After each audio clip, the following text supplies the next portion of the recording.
వందే మాతరంతో మొదలు పెడదాం. సూర్యశ్రీ వచ్చి వందే మాతరం సుజలాం శుభలాం మలయజ శీతలాం సస్యశ్యామలా మాతరం వందే మాతరం సుప్రజోత్స్నా పులకితయామిని పుల్లకుసుమిత ద్రుమదళ శోభిని శుభాసిని సుమధుర భాషిని సుఖదాం వరదాం మాతరం వందే మాతరం వందే మాతరం.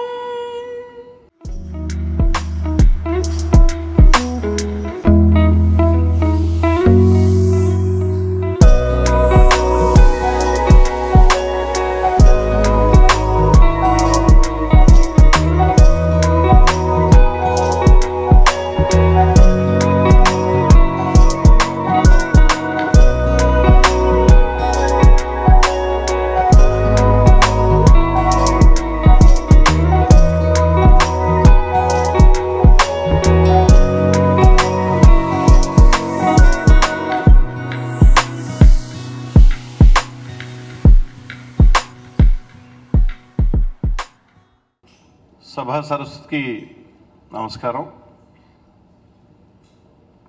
ఈరోజు ఒక అపురూపమైన రోజు. రాష్ట్ర వ్యాప్తంగా వివిధ ప్రాంతాల నుంచి సుమారుగా ప్రతి జిల్లా నుంచి కవయిత్రులు, రచయిత్రులు ఈ కార్యక్రమంలో భాగస్వామ్యం పొందే ఒక మంచి ఉద్దేశంతో ఈరోజు ఇక్కడికి వచ్చేశారు. మీ అందరికీ నాకో మరియు ఏపీ సాక్స్, నాకో అంటే నేషనల్ ఎయిడ్స్ కంట్రోల్ ఆర్గనైజేషన్, జాతీయ స్థాయిలో ఈ కార్యక్రమానికి విధానాల్ని రూపొందించి నిధుల్ని చేకూర్చి కార్యక్రమాలన్నిటికీ బాధ్యత వహించే జాతీయ స్థాయిలో ఉన్న సంస్థ. అట్లాగే మన రాష్ట్రంలో ఏపీ సాక్స్ అని అంటూ ఉంటాము మామూలుగా మేము. AP Andhra Pradesh AIDS control society. ఈ సంస్థ తరపున మీ అందరికీ నేను హృదయపూర్వకంగా ఆహ్వానాన్ని తెలుపుతా ఉన్నాను. ఒక రకంగా ఆలోచిస్తే ఇదొక అరుదైన సమ్మేళనం. మామూలుగా మీరు సాహిత్య సమ్మేళనాల్లో లేకపోతే ఒక కవయిత్రుల సమ్మేళనం జరుపుకుంటూ ఉంటారు. వివిధ అంశాల మీద మీ స్పందనల్ని తెలియజేస్తూ ఉంటారు.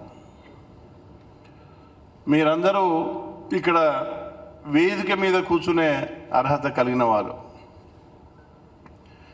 ఇది అధికారిక కార్యక్రమం కాబట్టి మేమందరం ఇక్కడ కూర్చున్నాం అంతే.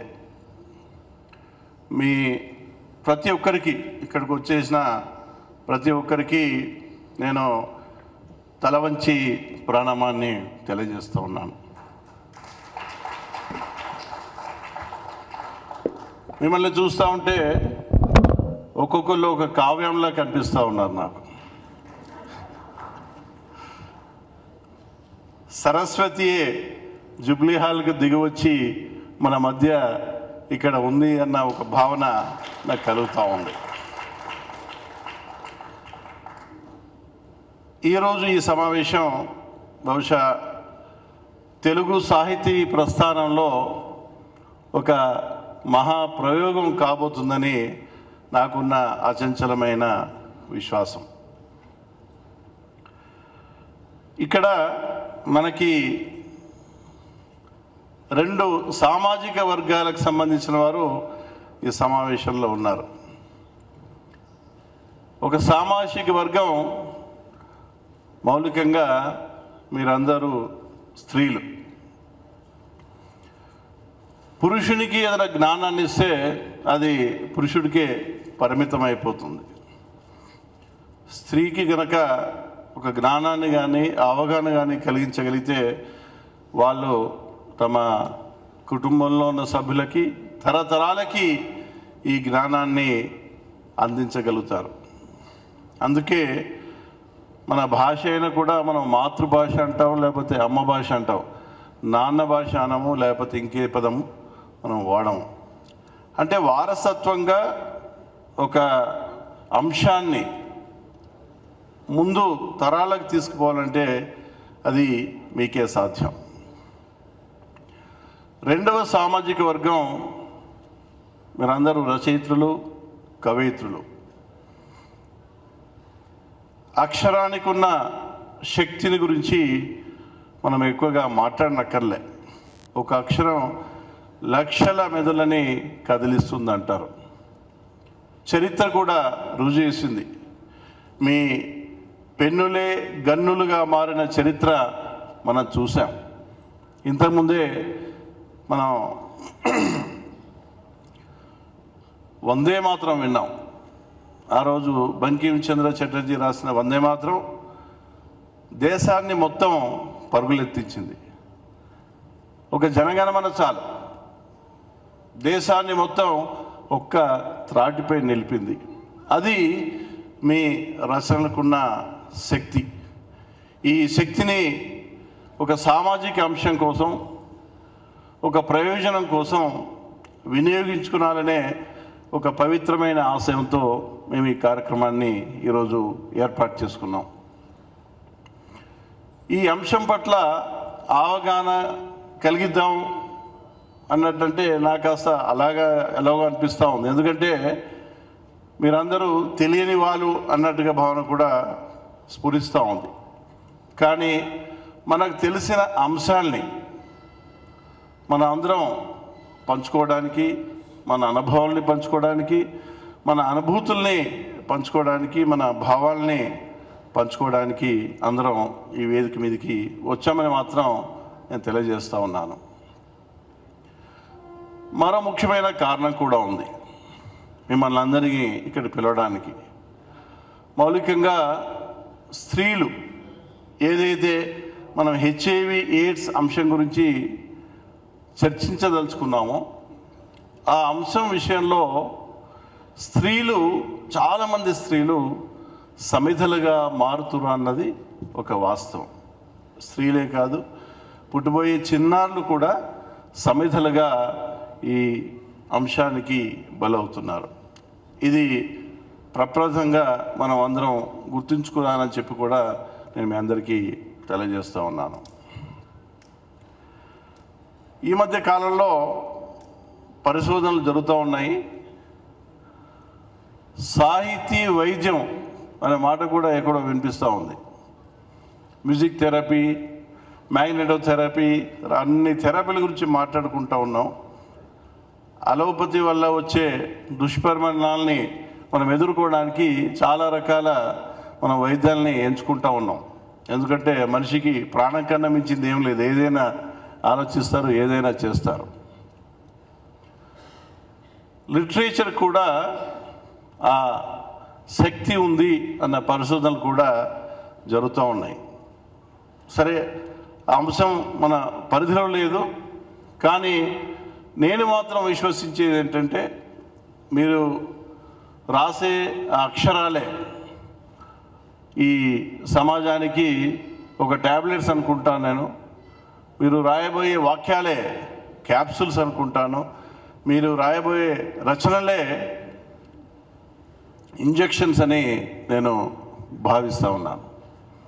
తప్పకుండా ఏదైతే ఒక సామాజిక సమస్య మీద మనం అందరం ఒక దరి చేరామో ఇది తప్పకుండా విజయవంతం అవుతుందనే ఒక విశ్వాసంతో ఈ కార్యక్రమాన్ని మొదలెట్టాం.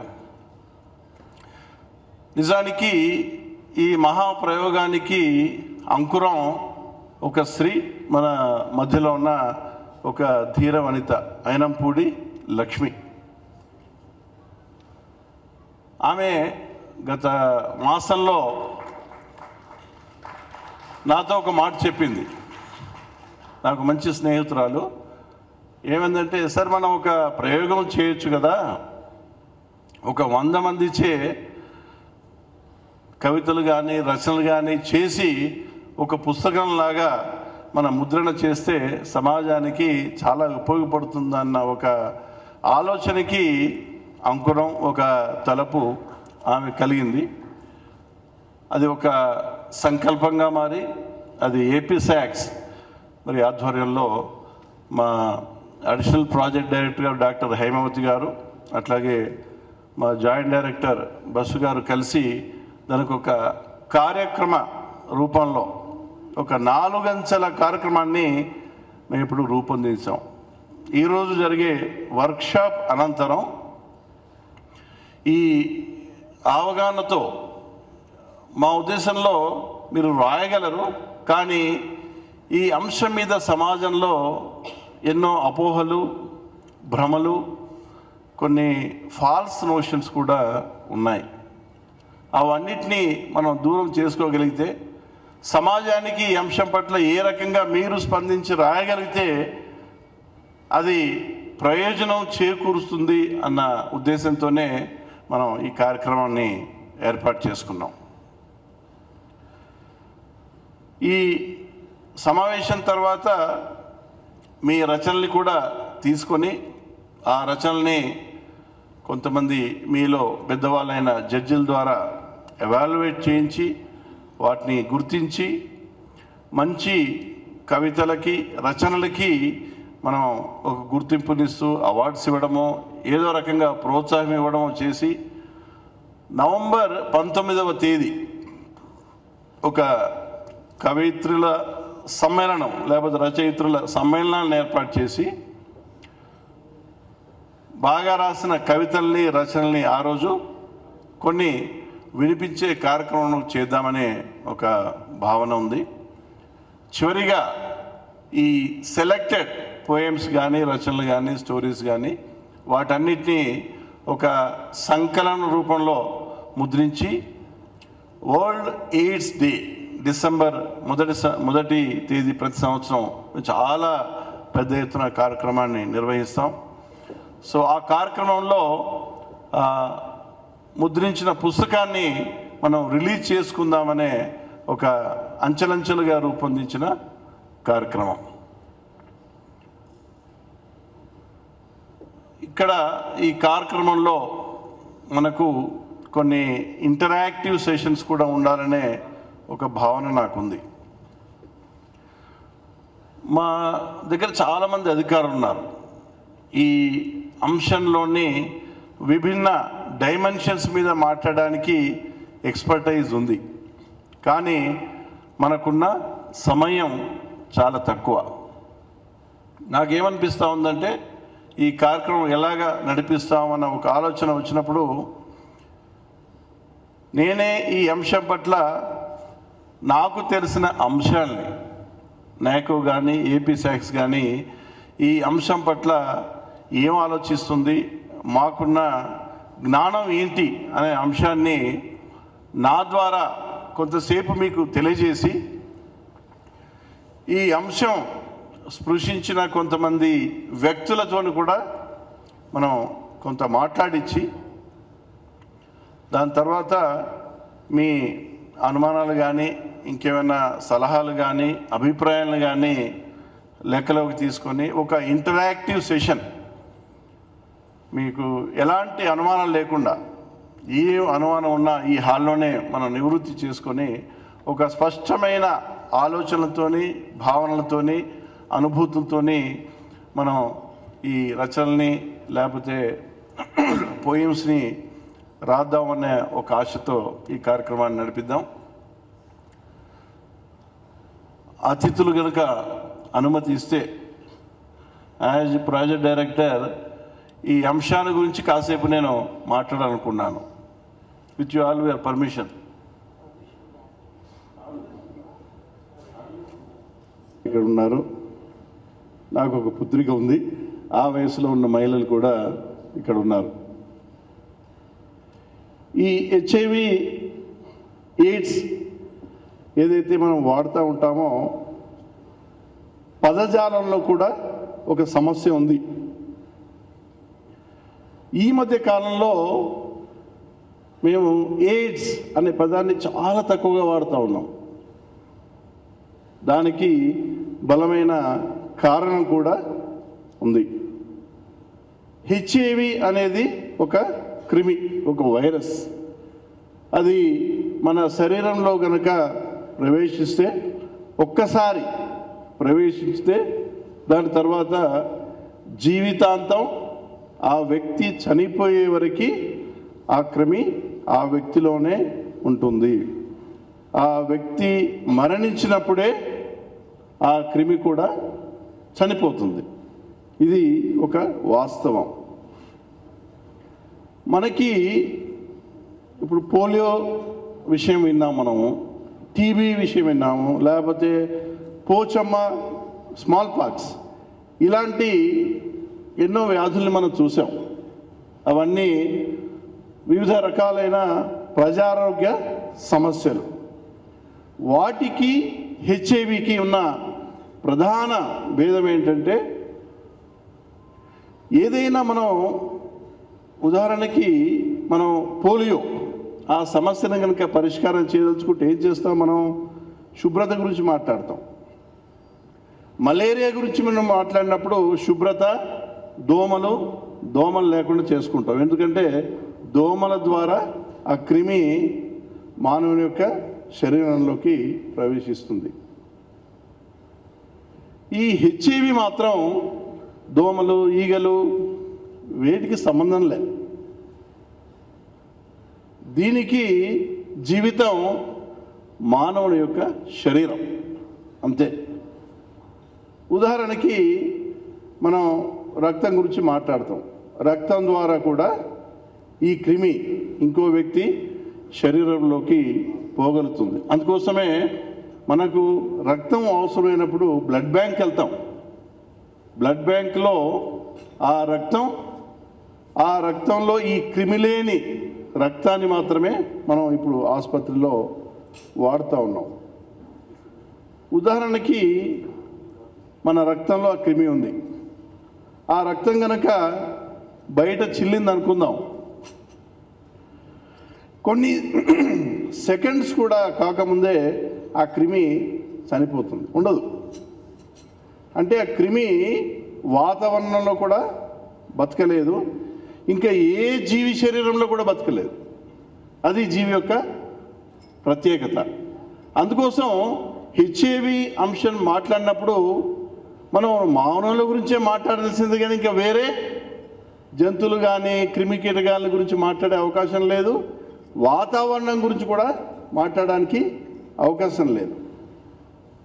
ఒక వాస్తవం ఏంటంటే, ఒక్కసారి ఒక వ్యక్తిలో ఆ క్రిమి ప్రవేశించితే మేము ఏమంటామంటే పాజిటివ్ పర్సన్ అంటాం. ఓ పాజిటివ్ బ్లడ్ గ్రూప్ ఎట్లా ఉంటుందో ఇది హెచ్ఐవి పాజిటివ్. హెచ్ఐవి పాజిటివ్ అనగానే ఎయిడ్స్ పేషెంట్ కారు. ఎయిడ్స్కి హెచ్ఐవికి తేడా ఏంటంటే, ఒక హెచ్ఐవి పాజిటివ్ పర్సన్ మన మధ్యలో ఉంటారు, ఆరోగ్యంగా ఉంటారు, ఎలాంటి సమస్యలు కూడా ఉండవు.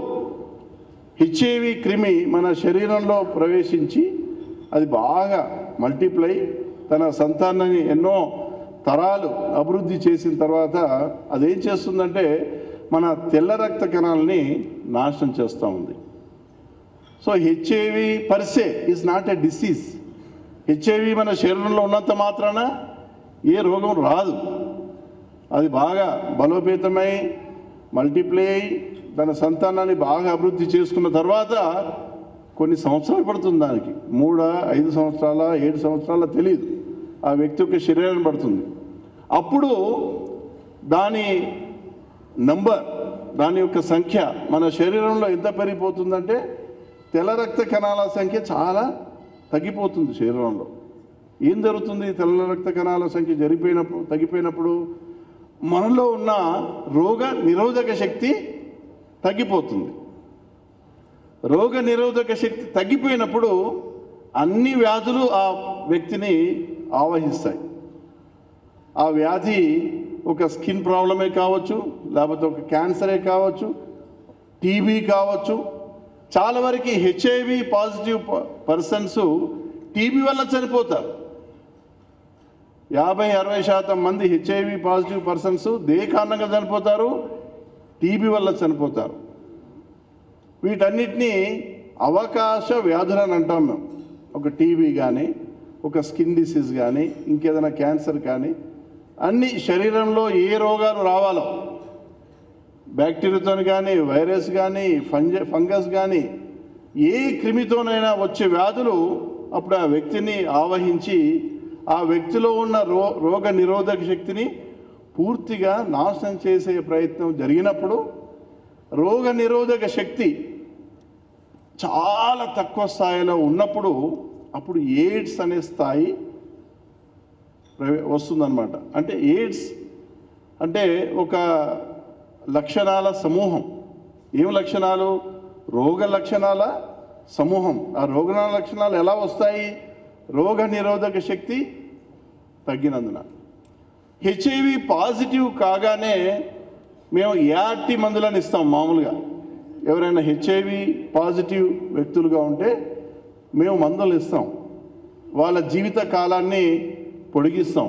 ఇప్పుడు ఆ మందులు ఉచితంగా దేశవ్యాప్తంగా ప్రభుత్వం ఇస్తూ ఉంది. ఆ మందులు తినడం వల్ల ఆ వ్యక్తి 15-20 సంవత్సరాలు కూడా ఆరోగ్యకరంగా జీవించే పరిస్థితులు ఈరోజు మనకున్నాయి. మొట్టమొదట మనం ఈ సమస్య మొదటిసారి ప్రపంచంలో అమెరికాలో 1983 సంవత్సరంలో మొట్టమొదటిసారిగా ఈ హెచ్ఐవి వైరస్ను చూడడం జరిగింది. 83, 93, 2003 అంటే 3 దశాబ్దాలు కూడా కాలే. చాలా కొత్త వ్యాధి, ప్రపంచానికే కొత్త వ్యాధి. 83లో ఎవరికి వచ్చింది? అది గే కమ్యూనిటీ అంటాం మనం. Gay community in America. ఆ కమ్యూనిటీలో ఈ వైరస్ కనిపించింది. ప్రపంచమంతా ఏమనుకుంది అప్పుడు? ఇది ఎవరి సమస్య కాదు, గే పీపుల్ యొక్క సమస్య, ఇది మన సమస్య కాదు అని భావించాయి. 86 అసలు మన దేశంలో అయితే మనకు సంబంధమే లేదనుకున్నాం. 83లో ఈ వ్యాధి కనుక్కున్నప్పుడు. 86 చెన్నై పట్టణంలో ఒక ఫీమేల్ సెక్స్ వర్కర్లో ఈ వైరస్ చూశారు. 86 మొట్టమొదటిసారిగా ఇండియాలో రిపోర్ట్ అయిన కేసు. అప్పుడు దేశమంతా ఏమనుకున్నారు? ఇది సెక్స్ వర్కర్స్ సంబంధించిన సమస్య, అంటే సాధారణ జనాభాకు ఎవరితో దీనికి సంబంధం లేదు. రెండో విషయం ఏమనుకున్నారు? మనకెంతో సాంస్కృతిక ఏముంది, వారసత్వం ఉంది, ఎంతో సాంస్కృతిక వారసత్వం ఉంది భారతదేశానికి. చాలా ట్రెడిషనల్ సొసైటీ మనది. మనం రాముణ్ణి సీతను దేవులుగా కొలిచే దేశం ఇది. ఈ దేశంలో ఎవరికి సాధారణ జనాభాలో రాదు. ఇది ఒక ఫీమేల్ సెక్స్ వర్కర్ సంబంధించిన సమస్య, మాకు సంబంధం లేదని 86లో దేశవ్యాప్తంగా అనుకున్నారు. దాని తర్వాత కొన్ని రోజులకి మన రాష్ట్రంలో వైజాగ్లో ఒక కేసు మొట్టమొదటి కనిపించింది. దాని తర్వాత కోస్తా ప్రాంతంలో చాలా కేసులు మనకు కనిపించాయి. అప్పుడు రాష్ట్రంలో కూడా చాలామంది ఏమనుకున్నారంటే ఇది సాధారణ జనాభాకు సంబంధించిన అంశం కాదని, లేకపోతే ఇది తెలంగాణలో రాదు, రాయలసీమలో రాదు, కోస్తా ప్రాంతంలోనే వస్తుంది, అక్కడ సంబంధించిన వ్యాధిని కూడా అనుకున్నాం. అంటే ఈ వ్యాధి యొక్క చరిత్రను మనం స్పృశించగలిగితే దానికి ఉన్న చాలా విషయాల్లో మనకి అవగాహన కలుగుతుంది. మనం 86, 90 వరకు మాట్లాడుకున్నాము. ఈరోజు ఏంటి పరిస్థితి? ఈరోజు ఏంటని పరిస్థితి చూస్తే మనకి మా దగ్గర టెస్టింగ్ చేయడానికి, పరీక్ష చేసుకోవడానికి కేంద్రాలు ఉన్నాయి. రాష్ట్ర వ్యాప్తంగా కేంద్రాలు ఉన్నాయి. ఆ కేంద్రాల్లో వచ్చి ఎవరికైతే అనుమానం ఉందో నేను హెచ్ఐవి పాజిటివా కాదా, ఏ వ్యక్తికన్నా అనుమానం ఉంటే మా కేంద్రానికి వచ్చి పరీక్ష చేసుకోవచ్చు. అంటే మా దగ్గర రికార్డు ఉంటుంది. ఈ సంవత్సరం ఎవరు పరీక్ష చేసుకున్నారు, ఎంతమంది పరీక్ష చేసుకుంటే ఎంతమంది వ్యక్తులు పాజిటివ్గా ఉన్నారు అనేది ఒక రికార్డు ఉంటుంది. కాకపోతే ఇట్ ఈస్ టోటల్లీ కాన్ఫిడెన్షియల్. ఈ వ్యక్తుల పేర్లు కానీ వాళ్ళ వివరాలు కానీ మా సంస్థలో పనిచేసే ఉద్యోగస్తులకు తప్పిస్తే బయట వారికి ఎవరికి తెలియనివ్వం. అది ఒక విధానం. అయితే నూతనంగా వచ్చే ఇన్ఫెక్షన్లు, ఉదాహరణకి గత సంవత్సరం తీసుకుందాం. గత సంవత్సరం మనకి నూతనంగా ఏదైతే ఇన్ఫెక్షన్స్ వచ్చాయో, అంటే టెస్ట్ చేస్తే పాజిటివ్గా మనం చూసిన వాళ్ళు ఎవరైతే ఉన్నారో, కనుగొన్న వాళ్ళందరూ ఎవరు? సాధారణంగా మేము ఏం చేస్తామంటే, ఒక శాస్త్రీయ పరంగా డేటా ఉండాలంటే మేము పారామీటర్ తీసుకుంటాం.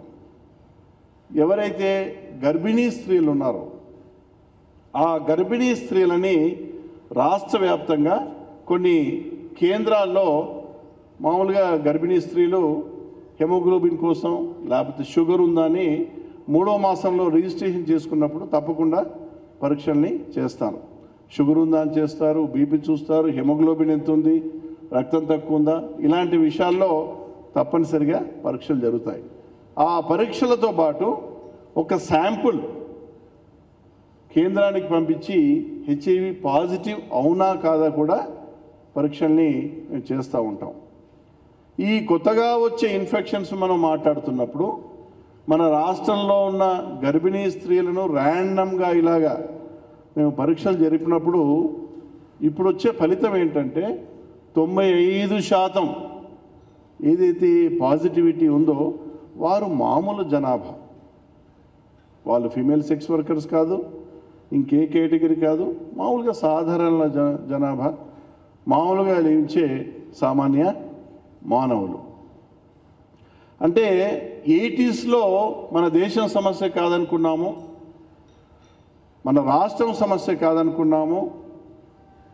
ఇది మనకు సంబంధించిన అంశం కాదు, ఇది కొంతమంది వ్యక్తులకి కొన్ని వర్గాలకు సంబంధించిన అంశం మాత్రమే అనుకున్నాము.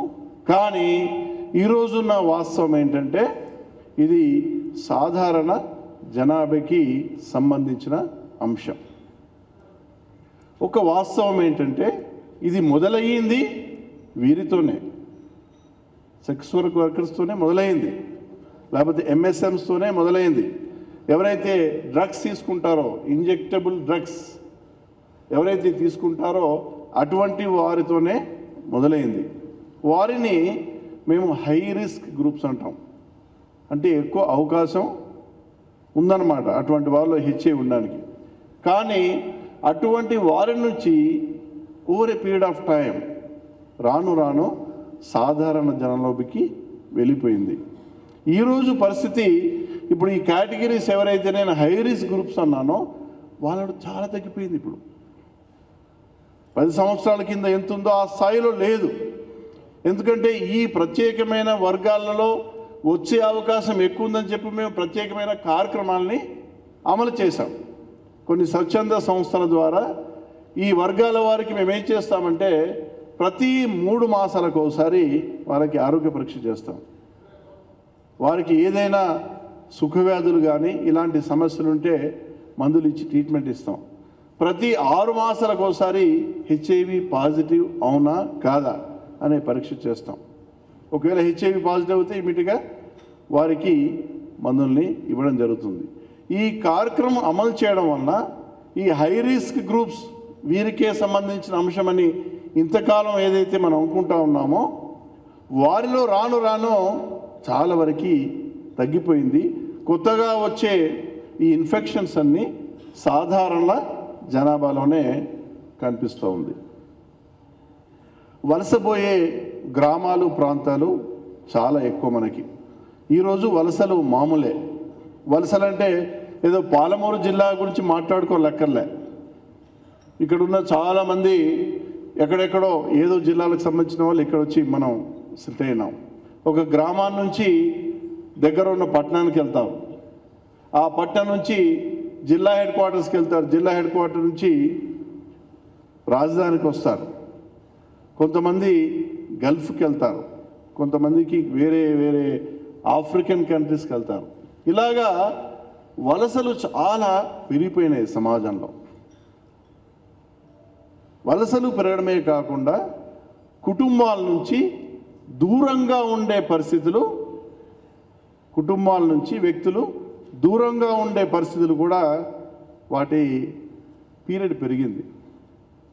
ఒక వ్యక్తి ఇక్కడ పనిచేస్తున్నారు, పని కోసం ఇంకో పట్టణానికి వెళ్ళి అక్కడ 3 మాసాలు 6 మాసాలు కూడా పని చేసుకొని కాస్త సంపాదించి మళ్ళీ స్వస్థలానికి వచ్చే సందర్భాలు చాలా ఎక్కువనా కాదా?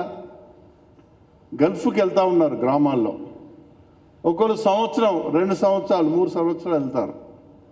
అప్పు చేసి 2 రూపాయలు 3 రూపాయలు వడ్డీతో అప్పు చేసి వాళ్ళు దుబాయ్ ఇలాగా గల్ఫ్ దేశాలకు వెళ్ళి సంవత్సరం పాటు కుటుంబానికి దూరంగా ఉన్న పరిస్థితి లేదు. అసలు ఏంటి, ఎట్లా నాశనం చేస్తుంది, అది దాని డైనమిక్స్ ఏంటి, వైరస్ది ఎపిడమిక్గా ఎట్లా డెవలప్ అయింది, దాని గురించి శాస్త్రీయపరమైన అవగాహన పూర్తిగా లేదు.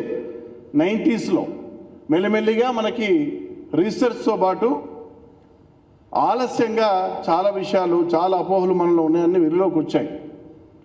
నిజానికి నాకో కానీ ఏపీ శాక్స్ చేస్తున్న కార్యక్రమాలు ఒక 15 సంవత్సరాల్లో చాలా మార్పు కనిపిస్తూ ఉంది. ఒకవైపు మనం మొదటి దశలో ప్రజల్లోకి వెళ్ళి గ్రామాన వెళ్ళి పల్లెకు వెళ్ళి ఎవరి స్లమ్కు వెళ్ళి ఆ రోజులో జన్మభూమి గ్రామ సభలు, ఆ గ్రామ సభల్లోకి వెళ్ళి హెచ్ఐవి ఎయిడ్స్ ఒక ఎజెండా ఐటమ్గా పెట్టి చర్చించిన రోజులు కూడా మనం చూసాం. కానీ దాంట్లో ఒక నష్టం ఏం జరిగిందంటే, ఆ రోజు మేమే ఏం చెప్పాము, ఎయిడ్స్ అంటే చచ్చినట్టే, ఆ వ్యక్తి బతకడు, ఎయిడ్స్ ఒక మహమ్మారి, అది ఈ కారణంగా మాత్రమే వస్తుంది అని కూడా చెప్పాం. అప్పుడు ఏం జరిగింది, ఓహో ఎవరైనా ఎయిడ్స్ పేషెంట్స్ చూస్తే లేకపోతే ఎవరైనా హెచ్ఐవి పాజిటివ్ వ్యక్తులు కనిపిస్తే వారి శీలం బాగలేదు, క్యారెక్టర్ బాగలేదు కాబట్టి వాళ్ళకు ఈ వ్యాధి వచ్చింది, వాళ్ళని మనం దూరంగా పెడదాం. మనం చూసాం 10 సంవత్సరాల కింద 20 సంవత్సరాల కింద న్యూస్ పేపర్లో చూసేవాళ్ళం. ఎవరన్నా ఎయిడ్స్ పేషెంట్ ఉంటే ఊరికి దూరంగా బహిష్కరించిన రోజులు కూడా మనం చూసాం. అవి రాను రాను తగ్గిపోతూ ఉన్నాయి. అంటే వ్యాధి పట్ల అవగాహన కార్యక్రమాలు పెంచిన కొద్దీ ఆ సమస్య కూడా రాను రాను తగ్గుతూ ఉంది. ఈ హెచ్ఐవి ఎయిడ్స్ సమస్యకి ప్రధాన శత్రువు ఈ స్టిగ్మా అండ్ డిస్క్రిమినేషన్ అంటాం మేము. స్టిగ్మా అంటే బహుశా తెలుగులో కరెక్ట్ పదం తెలియదు నాకు, కలంక భావన అలాంటి పదం వాడొచ్చేమో. డిస్క్రిమినేషన్ అంటే వివక్ష. ఎప్పుడైతే ఈ వ్యక్తి హెచ్ఐవి పాజిటివ్ అనగానే ఆ వ్యక్తి క్యారెక్టర్ మంచిది కాదు అనే ఒక భావన కలిగిందో, ఆ వ్యక్తి చనిపోయినా పర్వాలేదు, ఆ వ్యక్తి తప్పు చేశాడనే భావన కలిగిందో, అప్పుడు మనం ఆ వ్యక్తుల్ని దూరంగా ఉంచడం మొదలుపెట్టిన తర్వాత ఏం జరిగిందంటే, ఈ కలంక భావన లేకపోతే వివక్ష వల్ల ఏం జరిగిందంటే, ఎవరైతే వ్యక్తులకి అనుమానం ఉందో ఒక వ్యక్తి, ఆ వ్యక్తి అనుమానం నివృత్తి చేసుకున్నాడు, నాకేమైనా హెచ్ఐవి పాజిటివా, ఒకసారి పరీక్ష చేసుకుందాం అని మా కేంద్రం దగ్గరికి వెళ్తే సమాజం అంతా చూసేది, ఓహో ఈ వ్యక్తి కేంద్రం దగ్గరికి పరీక్ష చేసుకోవడానికి వెళ్తా ఉన్నాడు అంటే ఇతను ఎయిడ్స్ పేషెంట్ అని అర్థం. అంటే ఆ వ్యక్తిని మనం దూరంగా ఉంచాలి. ఆ వివక్ష పెరిగిన కొద్దీ వ్యక్తులు సమస్యను దాచుకోవడం మొదలెట్టారు. ఒక ఆసుపత్రికి వెళ్తే హెచ్ఐవి పాజిటివ్ అని చెప్తే సర్జరీ చేయరు, డెలివరీ చేయరు. ఇలాంటి సమస్యలు కూడా చాలా వచ్చాయి. వివక్ష అనేది ఈ ప్రోగ్రాంకి ఒక ఎనిమిగా మారింది, ఒక శత్రువుగా మారింది. ప్రజలు దాచుకోవడం మొదలుపెట్టారు ఇన్ఫెక్షన్. ఎప్పుడైతే దాచుకోవడం మొదలెడతారో అప్పుడు నిశ్శబ్దంగా ఈ ఇన్ఫెక్షన్ స్ప్రెడ్ అవుతా పోతుంది. చాప కింద నీరులాగా ఈ హెచ్ఐవి ఇన్ఫెక్షన్ సమాజంలో పెరుగుతూ పోయింది. ఇప్పుడు కూడా ఇంకా ఆ వివక్ష ఇంకా తగ్గినా ఇంకా ఉంది. సో ఈ వివక్ష ఎంతకాలం ఉంటుందో అంతకాలం ఈ వ్యాధిని మనం జయించలేం. సరే, మన రాష్ట్రంలో ఎందుకు ఈ సమావేశం ఏర్పాటు చేసామన్న ప్రశ్న మీకు అందరికీ రావచ్చు. చాలా రాష్ట్రాలున్నాయి, చాలా దేశాలున్నాయి, ఇక్కడ ఎందుకు ఇలాంటి కార్యక్రమాలు ఎక్కువ చేస్తూ ఉన్నాం? ఎందుకు ఎక్కువ చేస్తూ ఉన్నామంటే దేశం మొత్తంలో హెచ్ఐవి పాజిటివ్ వ్యక్తులు ఎంతమంది ఉన్నారు అని మనం లెక్కలేసినప్పుడు, ఎస్టిమేట్స్ వేసినప్పుడు ఆంధ్రప్రదేశ్ రాష్ట్రంలో వీఆర్ నంబర్ 1. దేశం మొత్తం మీద 22 లక్షల మంది హెచ్ఐవి పాజిటివ్ వ్యక్తులు ఎస్టిమేట్ ఉంటే మన రాష్ట్రంలో 5 లక్షల మంది హెచ్ఐవి పాజిటివ్ ఎస్టిమేట్, అంటే 20%, 5వ వంతు. దేశం మొత్తంలో ఉన్న పాజిటివ్స్లో 20% లేకపోతే 5వ వంతు మన రాష్ట్రంలో ఉన్నారు. ఇంకొక అంశం హెచ్ఐవి ప్రివెలెన్స్ అంటాం. హెచ్ఐవి ప్రబలత అంటే ఏంటంటే మనం ఒక 100 మందిని పరీక్ష చేసామనుకో, ర్యాండమ్గా ఎనీ 100, ఒక 100 మందిని ర్యాండమ్గా పికప్ చేసి పరీక్ష చేస్తే ఎంత శాతం హెచ్ఐవి పాజిటివ్ ఉండే అవకాశం ఉంటుంది? అది మన రాష్ట్రంలో ఈరోజు ఎట్లా ఉందంటే పరిస్థితి, ప్రతి 0.77 we can say 2 out of 300, అంతే కదా. ప్రతి 300 వ్యక్తుల్ని యు టేక్ ఎనీ 300, ఎవరైనా 300 వ్యక్తుల్ని కనుక మనం పరీక్ష చేస్తే 2 వ్యక్తులు పాజిటివ్గా ఉన్నారు. అది మన రాష్ట్రంలో ఉన్న ప్రబలత. 0.77 is HIV prevalence. 0.77 దాని అర్థం ఏంటంటే నేను చెప్పింది. దేశవ్యాప్తంగా చూస్తే మనకంటే యావరేజ్ చాలా తక్కువగా ఉంది, సగటు. 400 మందిని పరీక్ష చేస్తే ఒకే వ్యక్తి పాజిటివ్గా, మన దేశవ్యాప్తంగా ఉన్న డేటాను మనం పరిశీలించినప్పుడు 400 మంది మనం టెస్ట్ చేస్తే ర్యాండమ్గా ఒక్కొక్కరికి పాజిటివ్గా ఉండే అవకాశం ఉంది. మన రాష్ట్రంలో మాత్రం 0.77. అది రాను రాను తగ్గుతూ ఉంది. ఒక దశాబ్దం కింద చూసినప్పుడు ప్రతి 100 మందిని పరీక్ష చేస్తే 2 పాజిటివ్గా ఉన్నారు. ప్రతి 100 మందిని పరీక్ష చేస్తే 2 పాజిటివ్గా ఉన్న పరిస్థితి ఒక దశాబ్దం కింద మనం మన రాష్ట్రంలో చూసాం. అప్పుడు చాలా భయపడ్డాం మనం. నిజానికి అసలు ఎటుపోతుంది మన రాష్ట్రం, మన దేశం ఎటుపోతుంది, ఏమవుతుంది, ఎందుకు భయపడ్డాం అంటే కొన్ని ఆఫ్రికన్ కంట్రీస్లో ఈ వ్యాధి వలన కొన్ని దేశాలు వారి యొక్క ఆర్థిక వ్యవస్థలు నాశనమైనాయి. కొన్ని ఆఫ్రికన్ కంట్రీస్కి వెళ్ళినప్పుడు ఈ వ్యాధి ప్రబలత 20%, 25%. అంటే 100 మందిని పరీక్ష చేస్తే 25 మంది పాజిటివ్. ఈ పరిస్థితి చాలా వరకు భర్త నుంచి వస్తుంది, భర్త నుంచి భార్యకు వస్తుంది. భర్త కనుక పాజిటివ్ అయితే ఆటోమేటిక్గా భార్యకు వచ్చే అవకాశాలు చాలా ఉన్నాయి. ఆ భార్య కనుక గర్భిణీ స్త్రీగా ఉంటే, ఆ మహిళ కనుక గర్భం దాలిస్తే ఆ తల్లి నుంచి పుట్టబోయే చిన్నారికి కూడా ఈ హెచ్ఐవి ఇన్ఫెక్షన్ వచ్చే అవకాశాలు చాలా ఉన్నాయి. అంటే మనం ఒక్క విషయం గురించి ఆలోచించాం. ఒక రకంగానే ఈ ఇన్ఫెక్షన్ సోకుతుంది.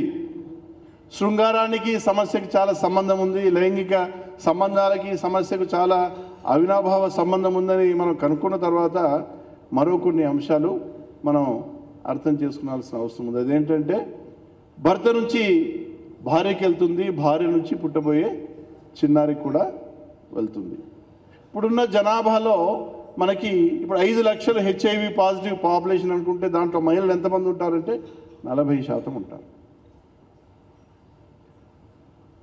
వీరిలో మెజారిటీ ఇన్నోసెంట్, అమాయకపు స్త్రీలు. వారేం తప్పు చేయలేదు. అందుకోసమే ఈ స్టిగ్మా ప్రాబ్లం గురించి డిస్కస్ చేసేది. మనం ఏమనుకుంటాం, HIV పాజిటివ్ అనగానే దూరం పెట్టాలంటాం. 40% మహిళలు HIV పాజిటివ్ ఉన్నారు. దాంట్లో మెజారిటీ స్త్రీలు ఎలాంటి తప్పు చేయలే, దే ఆర్ ఇన్నోసెంట్స్. అట్లాగే పుట్టబోయే పిల్లలు ఏ పాపం చేశారు, ఏమి చేయలే, వాళ్ళకు కూడా వ్యాధి సోకుతూ ఉంది. దీన్ని మదర్ టు చైల్డ్ ట్రాన్స్మిషన్ అంటాం మేము. తల్లి నుంచి పుట్టబోయే పాపకు వచ్చేది. అదృష్టవశాత్తు ఏంటంటే ఒక గర్భిణీ స్త్రీ నుంచి పుట్టబోయే పాపకు రాకుండా మనకు మందులు వచ్చాయి. ఈరోజు మన చేతుల్లో ఉన్నాయి. ఒక 10 సంవత్సరాల పాటు మేము ఒక స్పూన్ అదే మందు తాగించినాం. ఇది చేయడం వల్ల చాలా తగ్గిపోయింది. ఇప్పుడు తల్లి నుంచి పుట్టబోయే పాపకి ఏదైతే ట్రాన్స్మిషన్ అవుతుందో ఇన్ఫెక్షను, చాలా అవకాశాలు తగ్గిపోయాయి. అయినా అవి కూడా 10% ఉన్నాయి. ఈ మందు వాడినా కూడా 10 నుంచి 15% అవకాశాలు ఉన్నాయి. ఈ మధ్య కాలంలో గత సెప్టెంబర్ మాసంలో ఒక కొత్త కార్యక్రమాన్ని మేము అమలు చేస్తూ ఉన్నాం. అదేంటంటే ఒక నెవరాపైన మందు కాకుండా ఒక 3 మందులు కలిపిన ఒక మందు. అది ఇవ్వడం వల్ల అది 2% కంటే తగ్గిపోతూ ఉంది. మేము ఆల్రెడీ ఇంప్లిమెంట్ చేసాం సెప్టెంబర్ నుంచి. ఒక 6 మాసాలు ఏం జరిగిందని పరిశీలించాం. 2% కంటే ఎక్కువ లేదు. ఈ ప్రోగ్రాంలో ఛాలెంజ్ ఏంటంటే ఇది చాలా ఇంపార్టెంట్, మీ అందరికీ చాలా ఇంపార్టెంట్, మహిళలకు సంబంధించిన చాలా ప్రధాన సమస్య. ఇదేంటంటే ప్రతి గర్భిణీ స్త్రీ పరీక్ష చేసుకోవాలి. చేసుకోకపోతే ఆ గర్భిణీ స్త్రీ పాజిటివ్ అని ఎలా తెలుస్తుంది? మనకి తెలుస్తుందమ్మా? తెలియదు కదా, పరీక్ష చేస్తే కదా. అందుకోసం ఇప్పుడు ఒక ప్రోగ్రాం ఏమి అమలు చేస్తున్నాం, ప్రతి గర్భిణీ స్త్రీ HIV పరీక్ష చేసుకోవాలి. ఆ మహిళ ఏం తప్పు చేయక్కర్లే చేసుకోవడానికి, అది పెద్దగా దానికి శ్రమపడక్కర్లే. షుగర్ ఎట్లాగా టెస్ట్ చేస్తామో, హిమోగ్లోబిన్ ఎట్లా పరీక్ష చేసుకుంటామో అదే శాంపుల్ కేంద్రానికి పంపించి ఒకసారి HIV పాజిటివా లేదా కనుక్కుంటాం, అంతే. అది కనుక జరిగితే మనకి ఎవరు పాజిటివ్ అని తేలితే ఆ పాజిటివ్ చాలా తక్కువ మంది ఉంటారు. అలాంటి వ్యక్తులకు కనుక మనం ఈ మందులు కనుక ఇవ్వగలిగితే అప్పుడు ఆ పుట్టబోయే చిన్నారులకి ఈ HIV రాకుండా ఉంటుంది. చిన్న పిల్లలకు HIV వస్తే ఎలా ఉంటుంది? చాలా దారుణంగా ఉంటుంది. పుట్టిన 2 సంవత్సరాల్లోనే 50 మంది పిల్లలు చనిపోతారు. అంత భయంకరంగా ఉంటుంది పరిస్థితి. ఎంతకాలం బతుకుతారో తెలియదు. 10 సంవత్సరాలు బతుకుతారా, 15 సంవత్సరాలు బతుకుతారో కూడా తెలియదు. మేము ఇచ్చిన మందులతో ఇప్పుడు మా కళ్ళ ముందు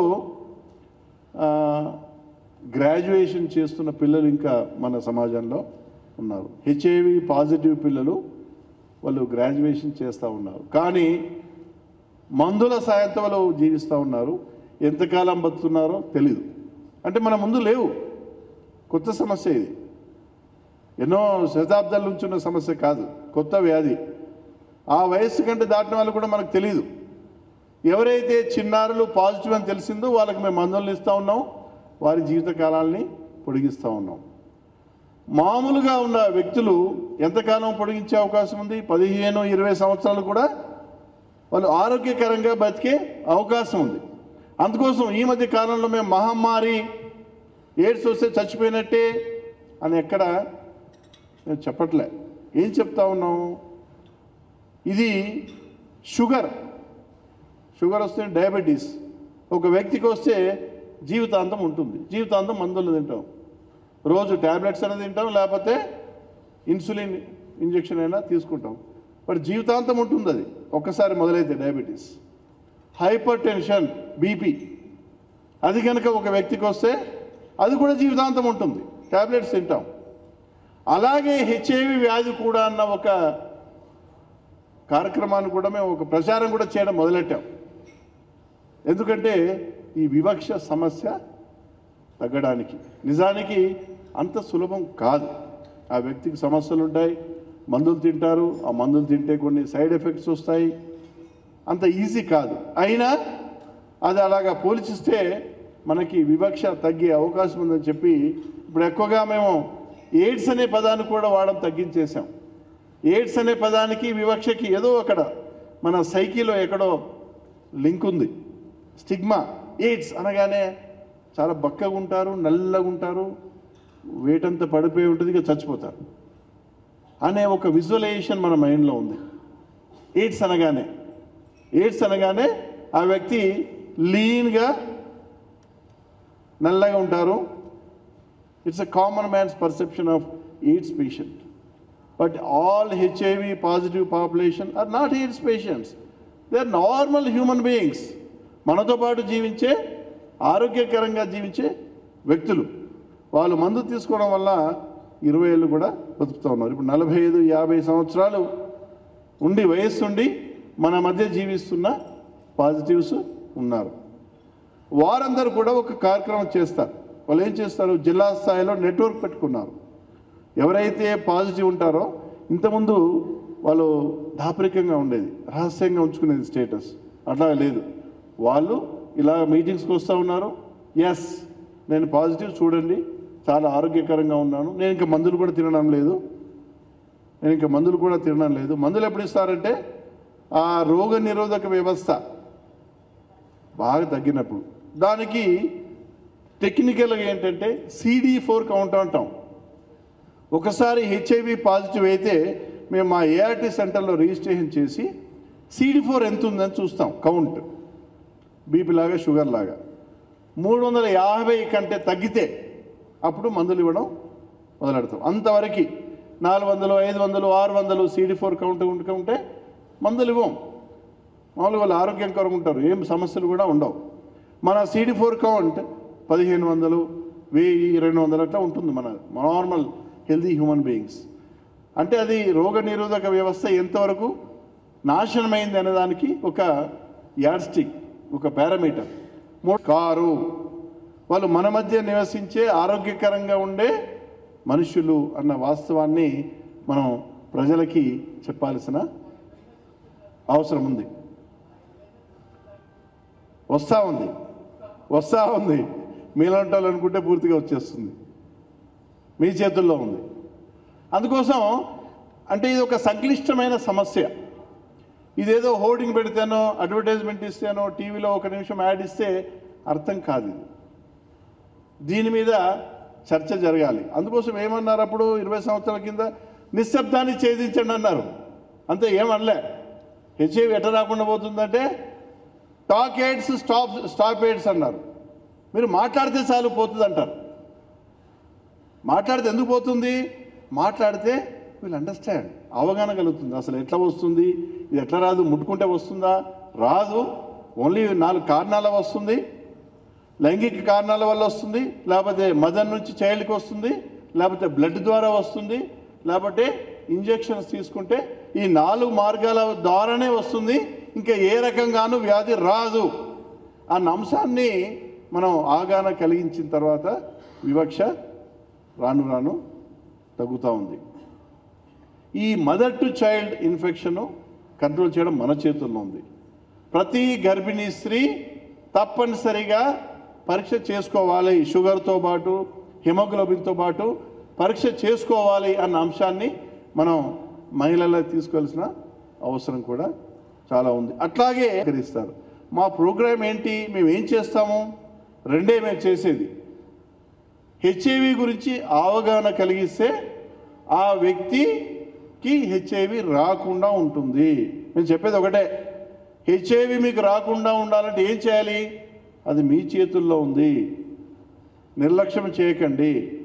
ఏమరపాటు పనికిరాదని యువతకు చెప్తాం మేము. Don't neglect. It is like a high tension wire అని చెప్తూ ఉంటాం మేము. హై టెన్షన్ ఇట్లా ఉంది, be aware. High tension wire ఉంది, అది ముట్టుకుంటే మీకు హెచ్ఐవి వస్తుంది. ముట్టకపోవడమే అది. Don't touch it. It is high tension wire. HIV is high tension wire. అది ఉంది, ముట్టుకుంటే నాకు ప్రాబ్లం వస్తుంది అన్న విషయాన్ని తెలుసుకోండి అని యువతకి చెప్తాం మేము. ఎలాంటి ఎమరపాటు పనికిరాదు, ఎలాంటి నిర్లక్ష్యం పనికిరాదు. ఒకసారే కదా అన్న భాష దీనికి పనికిరాదు. ఒక్కసారి చాలు అన్న మెసేజ్ మేము యువతకు కూడా చెప్తూ ఉంటాం. అట్లాగే ప్రెగ్నెంట్ ఉమెన్ కూడా అప్పీల్ ఏంటంటే ప్రతి ప్రెగ్నెంట్ ఉమెన్ మహిళ ఈ పరీక్ష తప్పనిసరిగా చేసుకుంటే పుట్టబోయే చిన్నారులకి రాకుండా ఉంటుంది, కనీసం ఆ జనరేషన్కి రాకుండా ఉంటుంది. మా కార్యక్రమం ఏంటంటే వచ్చే సంవత్సరం నుంచి మేము ఏ హెచ్ఐవి పాజిటివ్ చైల్డ్ను మన కళ్ళ ముందు చూడకూడదు అనేది ఒక కార్యక్రమం అది. ఎవరైతే హెచ్ఐవి పాజిటివ్ వ్యక్తులకి మనం ట్యాబ్లెట్స్ ఇస్తూ ఉన్నాం కదా, మందులు ఇవ్వడం వల్ల 2 లాభాలు ఉన్నాయి. ఆ వ్యక్తి జీవితం పెరుగుతూ ఉంది, 15-20 సంవత్సరాలు బతుకుతూ ఉన్నారు. అంతేకాకుండా ఆ వ్యక్తి నుంచి ఇంకో వ్యక్తికి ఏదైతే ఇన్ఫెక్షన్ సోకే అవకాశాలు ఉన్నాయో అవి కూడా ఈ మందుల వలన తగ్గిపోతాయి. మనం చేయాల్సిందేంటి? మొత్తం జనాభా, అందులో అసలు ఎవరెవరు హెచ్ఐవి పాజిటివ్ వ్యక్తులు మన దగ్గరకు వస్తే మనం కనుక మన ఫోన్లోకి తీసుకుంటే ఇంకా రాదు ఆ వ్యాధి. వీరి దగ్గర నుంచి కదా ఇంకోళ్ళకి పోయేది. వాళ్ళందరినీ మనం కనుక రిజిస్ట్రేషన్ చేసి వాళ్ళకు మందులను ఇస్తే వాళ్ళ నుంచి ఇంకొకరికి పోదు. బట్ ఎవరున్నారు? It's a challenge. ఇప్పుడు మాకు పెద్ద ఛాలెంజ్ ఏంటంటే ఒక చిన్న గదిలో చాలా దోమలున్నాయి. ఒక నెట్ పట్టుకున్నాను, ఇట్లాంటి దోమలు వచ్చేస్తాయి. వస్తాయా? చాలా దోమలున్నాయి, వేలు లక్షల దోమలున్నాయి. అప్పుడు ఇట్లా క్యాచ్ చేయగానే నాకు వస్తున్నాయి 100, 200, 1000 కూడా దోమలు వస్తూ ఉన్నాయి. కానీ చాలా తక్కువ దోమలున్నాయి, 10-20 దోమలున్నాయి ఆ రూమ్లో. నెట్ పట్టుకుని కొడితే వస్తాయా? చాలా తక్కువ వస్తాయి. ఎప్పుడో చాలాసార్లు క్యాచ్ చేస్తే అట్లా 1 దొరుకుతుంది. ఇప్పుడు మనకున్న పరిస్థితి అది. 50% పురుషులు 50% మహిళలు అనుకున్న ఈ ఏజ్ గ్రూప్, ఎవరికైతే హెచ్ఐవి వచ్చే అవకాశం ఉన్న ఏజ్ గ్రూప్ ఉందో 15 నుంచి 49 సంవత్సరాల వయస్సు. కానీ ఈ 15 to 25-20 years is a very very delicate period. ఆ ఏజ్లోనే చాలా మెజారిటీ ఉంటారు. మెజారిటీకి హెచ్ఐవి ఇన్ఫెక్షన్ యూత్లో వస్తుంది. 15 years 15 సంవత్సరాల నుంచి 29 సంవత్సరాల వయసు, ఈ వయస్సు రేంజ్లో ఉన్న వారికి ఎక్కువ వస్తుంది. 4.5 లక్షల మంది మా ఏఆర్టీ కేంద్రాల్లో హెచ్ఐవి పాజిటివ్గా రిజిస్ట్రేషన్ చేశాం.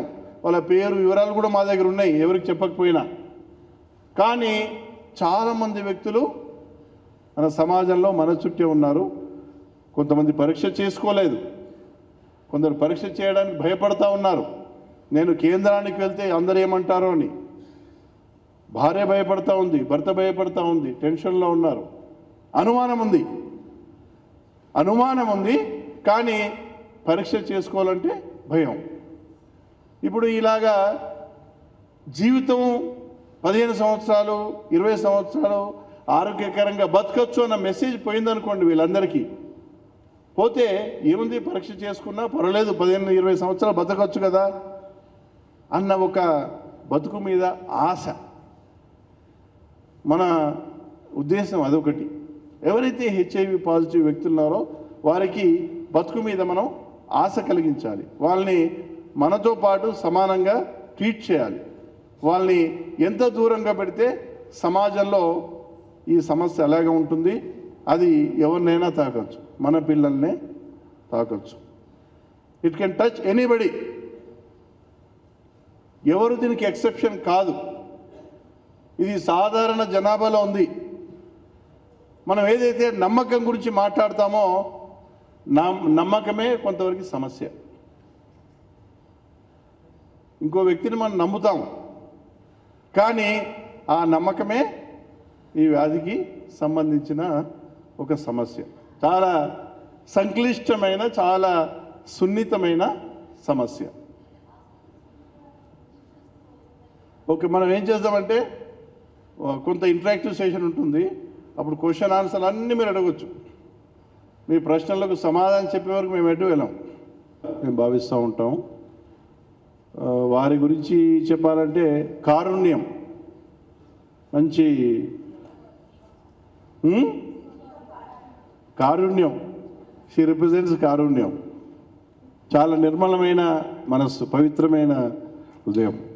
సో మంచి కార్యక్రమాలకి ఎప్పుడు చేతునిస్తూ ఉంటారు.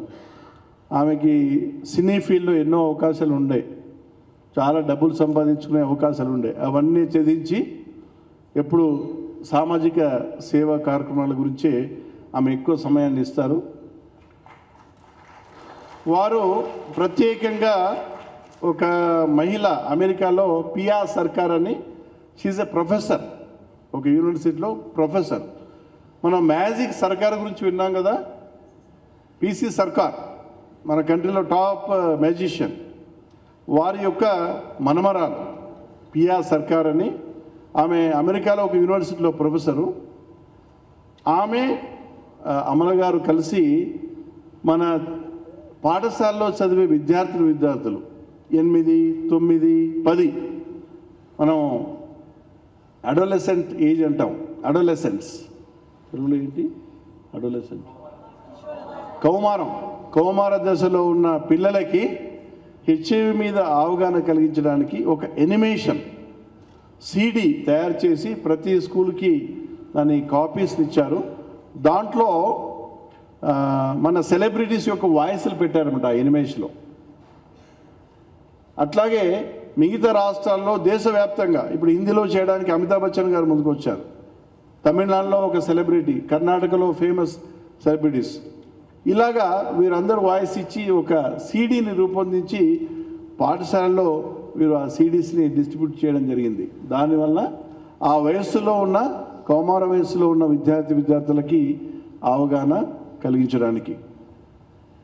పెద్దలు, మీ అందరికీ పెద్ద, మా అందరికి పెద్ద, వారి గురించి నేనేం చెప్పాను, నేను అంత తాహత్తు నాకు లేదు, వారి గురించి మాట్లాడే తాహత్తు నాకు లేదు. వేరెవరు? స్వాతి సోమనాథ్ అనగానే కొద్దిగా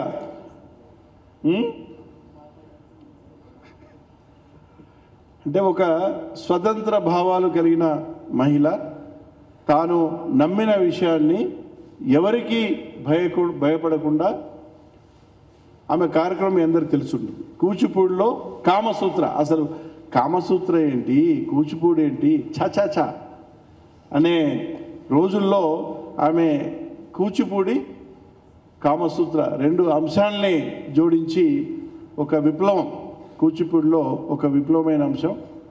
అంటే we have to appreciate her guts, ఒక ధైర్యం, ఒక సెల్ఫ్ ఎస్టీమ్. తాను నమ్మిన విషయంలో అలాగా ప్రజల ముందుకెళ్ళి, నేను వేరే పేరు పెట్టలేమే, కామసూత్ర అని ప్రోగ్రాం పేరు పెద్ద అక్షరాలతో పెడుతుంది. కూచిపూడి సంబంధించిన నాటకాలు అక్కడికి వెళ్ళి, అది ఇదేంటి కామసూత్రాన్ని ఇంత పెద్దగా రాసేమంటారమని. మరి ఇంకే చేయాలి, దానికోసమే కదా నేను చేస్తుంది ప్రోగ్రాం, నా ప్రోగ్రాం పేరే కామసూత్ర కదా. ఆమె మన మధ్యలో ఉన్నారు, చాలా కార్యక్రమాల్లో మనకి సహకరిస్తూ ఉన్నారు. టెలివిజన్లో కూడా ఎన్నో కార్యక్రమంలో భాగస్వామ్యం పంచుకుంటూ ఉన్నారు. వీరి పేరు మమతా రఘువీర్. వీరు అనంతపురంలో ఉంటారు. She doctorate in botany. వరంగల్లో ఉంటారు. She doctorate in botany. నేను జాయింట్ కలెక్టర్గా వరంగల్లో ఉన్నప్పుడు ఇక్కడ దమయంతి గారు నా ప్లేస్లో ఉండేది. దమయంతి గారు ప్రాజెక్ట్ డైరెక్టర్. మేము బ్యాచ్మేట్స్, మంచి స్నేహితులము. సో ఆమెకు చెప్పి, వరంగల్ జిల్లా దమయంతి నువ్వు మర్చిపో, ఏదైతే డబ్బులు ఇస్తావో నాకు ఇవ్వు, నేను కార్యక్రమం చేస్తాను వరంగల్ జిల్లాలో స్టూడెంట్స్కి, కళాశాలలో ఉన్న విద్యార్థులకి, టీచర్స్కి ట్రైనింగ్ ఇవ్వడం. ఆ కార్యక్రమాన్ని నేను అమలు చేశాను. అది చేసేటప్పుడు she was my right hand. ఆమె తరుణి అనే ఒక స్వచ్ఛంద సంస్థ వరంగల్లో నడుపుతూ ఉన్నారు. చైల్డ్ మ్యారేజెస్ ఎక్కడ విలేజెస్లో సమాచారం అందితే చైల్డ్ మ్యారేజ్ జరుగుతూ ఉంటే ఆమె నాకు ఫోన్ చేసేది. ఆ రోజుల్లో మేము పోలీసు వాళ్ళకి చెప్పి మా అధికారులను పెట్టి ఆపించే రోజులు నాకు ఇంకా గుర్తుకొస్తున్నాయి. వారు ఇప్పుడు ఈ భ్రూణ హత్యల మీద కూడా వర్క్ చేస్తూ ఉన్నారు యాజ్ ఎన్జిఓ. సో ఆమెకి హెచ్ఐవి అంశం పట్ల పూర్తి అవగాహన కలిగిన వ్యక్తి కాబట్టి మన మధ్య ఈరోజు ఉన్నారు. మా అడిషనల్ ప్రాజెక్ట్ డైరెక్టర్ గారు డాక్టర్ హేమావతి గారు, నా తర్వాత మా ఏపీ శాక్స్లో వారు ప్రధానంగా ఈ కార్యక్రమాల్ని అమలు చేస్తూ ఉంటారు. ఆయనంపూడి శ్రీలక్ష్మిది తెర వెనుకకి వెళ్ళిపోయిందా? ఓకే. ఈ కార్యక్రమానికి అంకురం శ్రీలక్ష్మి. ఆమె సాహిత్యంలో ఎన్ని అవార్డ్స్ పొందిందో ఏం పొందిందో మీ అందరికీ వివరాలు తెలుసు, నేను పరిచయం చేయక్కర్లేదు. ఇప్పుడు మమతా రఘువీర్ గారు ఒక చిన్న కార్యక్రమాన్ని మీ ముందు ఉంచుతారు. మీరు సమాజంలో చూస్తుండొచ్చు, చాలామంది ఇప్పుడు ఏమనుకుంటున్నారు అంటే హిజ్రాస్ అంటే ఒక రౌడీస్ అని, లేకపోతే వాళ్ళు ఒక సెక్స్ వృత్తిని మాత్రమే చేస్తారని అనుకుంటారు. కానీ ఒకానొకప్పుడు కాలంలో, దేవత కాలంలో తీసుకుంటే మీరు శిఖండిని చూడొచ్చు, మహాభారతంలో చూసుకుంటే మీరు అర్జునుడు బృహన్నల వేషంలో చూడొచ్చు. అలాగే చాలామంది దేవతల కాలంలో కూడా ఈ ట్రాన్స్జెండర్స్ హిజ్రాస్ అనేవాళ్ళు ఉన్నారు. కాబట్టి వాళ్ళకి ఒక ప్రత్యేక గుర్తింపు ఉంది, వాళ్ళ ఆశీర్వాదం మంచిది, వాళ్ళు మన ఇంటికి వచ్చి వెళ్తే మన ఇల్లు బాగుంటుంది అనేటువంటి వాతావరణం కూడా మీరు చూసి ఉండొచ్చు. కానీ ఈ హిజ్రాస్ కల్చర్లోనే, లేకపోతే ఈ ఎంఎస్ఎంస్లో కానీ, ఈ ట్రాన్స్జెండర్స్లో కానీ సెక్స్ వృత్తిని ఎంచుకోవడానికి కారణం ఏంటి అంటే సమాజం వీళ్ళని వెలివేసింది. ఒక మనిషిగా సమాజం వీళ్ళని గుర్తించట్లేదు. అండ్ అలాగే ఫ్యామిలీ సపోర్ట్ లేదు, వీళ్ళకి ఎటువంటి ఆదరణ లేదు. కాబట్టి సెక్స్ వర్క్ అనే ఒక వృత్తిని వీళ్ళు ఎంచుకున్నారు అంతే తప్ప అది చెయ్యాలని కోరిక కాదు, అది చెయ్యాలన్నటువంటి రూల్ కూడా వీళ్ళల్లో లేదు. అందుకనే ఒక హిజ్రాస్ ఎప్పుడు చూసినా మీరు చాలామందిని గమనిస్తూ ఉంటారు, వాళ్ళకు చదువు అనేది ఉండదు కాబట్టి వాళ్ళు రోడ్డు మీద భిక్షాటన చేస్తుంటారు. అందులో కొంతమంది మగవాళ్ళు కూడా ఉంటారు, వాళ్ళకి జీవనోపాధి లేక స్త్రీలుగా వాళ్ళు వేషధారణ మార్చుకొని వాళ్ళు అడుక్కుంటూ ఉంటారు. వాళ్ళని బహిరూపిలు అని కూడా సమాజంలో అంటూ ఉంటారనమాట. ఇన్ని రకాలటువంటి హిజ్రాస్లో, ఎంఎస్ఎంస్లో, ట్రాన్స్జెండర్స్లో, హిజ్రాస్లో ఇన్ని రకాలు ఉన్నారు అనేది ఎవరికి ఇప్పటివరకు తెలీదు. హిజ్రాస్లో చదువుకున్న వాళ్ళు కూడా చాలామంది ఉన్నారండి. ఎగ్జాంపుల్గా నన్ను తీసుకుంటే నేను బీకామ్ కంప్యూటర్స్ చదువుకున్నాను. నేను ఒక స్వచ్ఛంద సంస్థలో మాలాంటి ట్రాన్స్జెండర్స్ హిజ్రాస్కి సంబంధించి పనిచేస్తున్నాను. అలాగే మాలాంటి వాళ్ళ గురించి నేను 10 మందిలో చెప్పడానికి కానీ, 10 మందిలో వచ్చి మాట్లాడడానికి కానీ ఏ రోజు భయపడలేదు, లేక సిగ్గుపడలేదు. ఇవన్నీ ఇక్కడ చేస్తున్నాను అంటే నాకు ఏపీ శాక్స్ గవర్నమెంట్ వాళ్ళు సపోర్ట్ చేశారు. అలాగే పెద్ద పెద్ద వాళ్ళల్లో మా ఫ్యామిలీ మెంబర్స్ నన్ను అర్థం చేసుకొని సపోర్ట్ చేశారు. కాబట్టి ఇక్కడ నేను చెప్పేది ఏంటి అంటే మాలాంటి వాళ్ళని, మీలాంటి వాళ్ళు ఏ రోజైతే సమాజం గుర్తించి వాళ్ళకి చేయూతనిస్తారో ఆ రోజు మాలాంటి వాళ్ళల్లో కూడా ఒక ఐఏఎస్ ఐపీఎస్ ఆఫీసర్స్ని మీరు చూడగలరు. Thank you. చంద్రముఖి గారు చెప్పినట్లుగా మా వరంగల్ జిల్లాలో అయితే ఒక హిజ్రా, వరంగల్ జిల్లాలో ఈవెన్ బాంబేలో కూడా ఒక హిజ్రా ఎమ్మెల్యే అయింది. సో ఖచ్చితంగా వాళ్ళు కూడా ముందుకు వచ్చి చదువుకుని మంచి పొజిషన్లోకి వస్తే వాళ్ళు కూడా తను చెప్పినట్లుగా అసలు అడుక్కోవాల్సిన అవసరం లేదు. చాలా మెయిన్ విషయం ఏంటంటే ఇది మనము ఏదైతే జెండర్ అని మాట్లాడుతామో అది కొంత మానసికంగా డెవలప్ అయ్యేది. నాకు తెలిసిన ఒక పద్మిని అనే హిజ్రా, ఆమె 5 అక్క చెల్లెళ్ళ మధ్య పెరిగింది. అతను పెరిగాక అదే అలవాటు, అంటే ఆడపిల్లల్లాగా వేషధారణ అలాంటివన్నీ అలవాటై తర్వాత హిజ్రాగా మారడం జరిగింది. సో ఇంకొకటి గమనించాల్సింది, వీళ్ళల్లో ఎక్కువగా అసలు సెక్స్ వృత్తిలోకి దిగడానికి కారణం ఏంటంటే అతి చిన్న వయసులో వీళ్ళు అబ్యూస్కి గురవడం. చాలా చిన్న వయసులో ఎవరో ఒకళ్ళు వీళ్ళకు ఉన్న మానసికంగా ఉన్న ఆ లక్షణాలని, వీళ్ళు చూపించే ఆ లక్షణాలని అవకాశంగా తీసుకుని ఎవరో ఒక వాళ్ళని అబ్యూస్ చేయడం వలన అనుకోకుండా ఇంకా వీళ్ళు తప్పనిసరి దీంట్లోకి దిగడం జరుగుతుంది. తర్వాత వీళ్ళని అనేక రకాలుగా ఉపయోగించుకుని తర్వాత ముఖ్యంగా పోలీసు రౌడీలు రోడ్డు మీద చాలా చిత్రహింసలు పెడుతున్నారు. అసలు వీళ్ళకి సరైన ఉపాధి లేకపోవడం మెయిన్ కారణం. అలాగే ఎటు కాని వాళ్ళు అన్న ఉద్దేశంతో కనీసం వీళ్ళకి రేషన్ కార్డు కానీ ఏదైనా ఆధార్ కార్డు కానీ ఏలాంటి ప్రభుత్వం నుంచి వచ్చే పథకాల్లో వీళ్ళు భాగస్వాములు అవ్వలేకపోతున్నారు. అది మెయిన్ కారణం. దానివల్ల వీళ్ళు చాలామంది హెచ్ఐవి బారిన పడాల్సిన పరిస్థితి ఏర్పడుతుంది. కాబట్టి నిజంగా చంద్రముఖిలాగా వాళ్ళ తల్లిని మెచ్చుకోవాలి. ఆమె లేదు, నా బిడ్డకి ఇలాంటి ఇంట్రెస్ట్ ఉంది, ఆలోచన ఉంది కాబట్టి ఆమెను అలానే ఉండనిద్దాం, నువ్వు ధైర్యంగా ఉండమ్మా, నీకు ఎలా ఉండాలని అలయన్స్లో తను పెద్ద ఉద్యోగం చేయడం, ఏకైక ఇంగ్లీష్లో మాట్లాడగలిగే ఏకైక హిజ్డా చంద్రముఖి. Thank you. సో ఈ సందర్భంగా మర్చిపోయాను.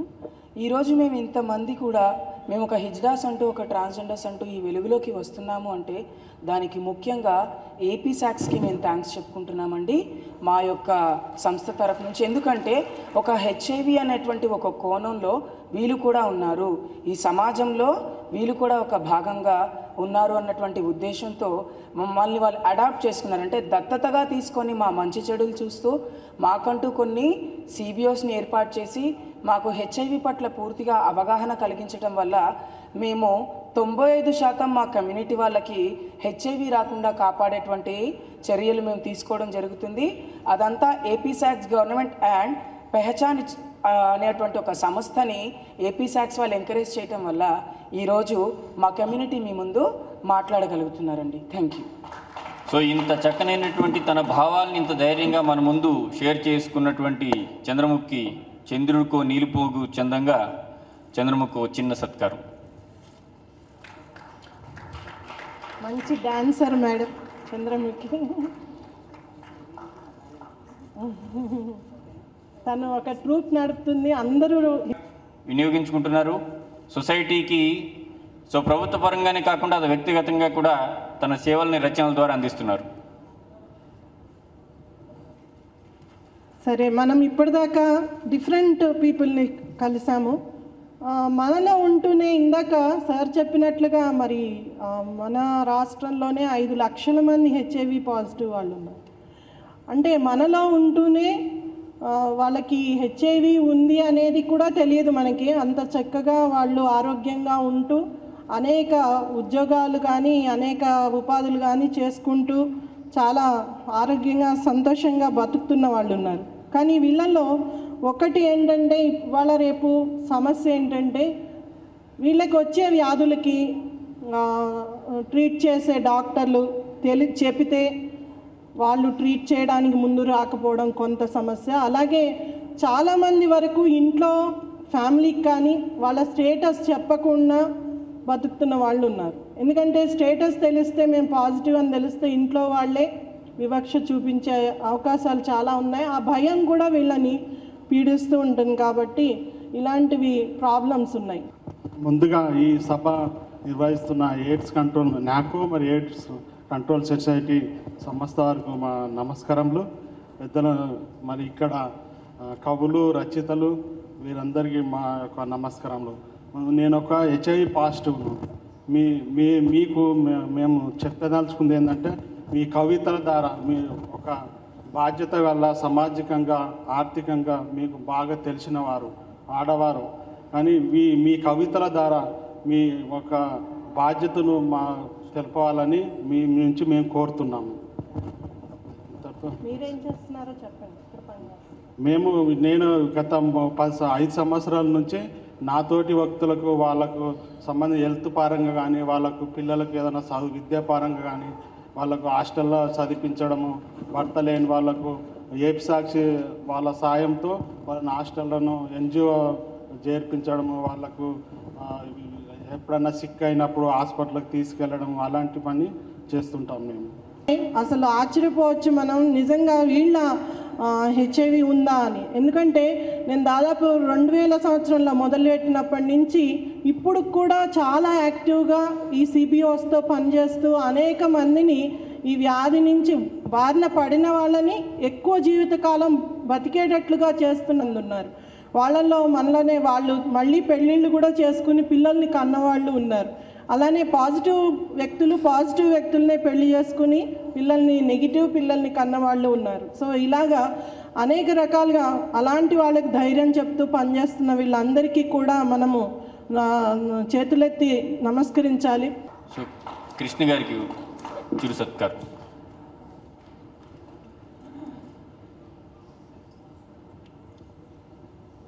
హెచ్ఐవి ఎయిడ్స్ గురించి మాట్లాడాలంటేనే ఒక రకమైనటువంటి సంశయం ఉన్న కుటుంబాల నుంచి, ఆ రోజుల్లోంచి ఈ రోజున మన ముందు నిలబడి నాకు హెచ్ఐవి ఉంది, నేను ఆరోగ్యంగా ఉన్నాను, నేను మరికొంతమందికి చెప్తానని సభాముఖంగా తెలియజేయడం మనందరికీ, సొసైటీకి కూడా చాలామందికి ధైర్యాన్ని ఇస్తుంది. Thank you. ఇంకా లాస్ట్గా మనం ఇందాక మెయిన్గా ఏపీ సాక్స్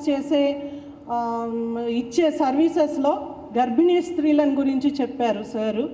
అయితే దాదాపు మన ఆంధ్ర రాష్ట్రంలో ప్రతి ఏడాది 18 లక్షల మంది కంటుంటే 13,652 మంది పాజిటివ్ మదర్స్ కంటున్నారు.